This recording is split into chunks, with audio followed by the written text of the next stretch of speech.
Hey guys, I'm about to rate McDonald's fish fillet in Portugal that was bitten by someone else. Holy shit! We almost got attacked. Holy shit. I'm about to die and get attacked. This is not even my sandwich, that's why. It's mom's sandwich. Or anyways.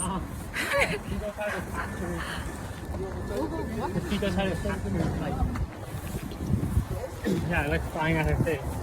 Alright guys, the experience is like the experience is like 10 10, but the food I probably like I don't like fish fillet, so I didn't touch you though, that's nice.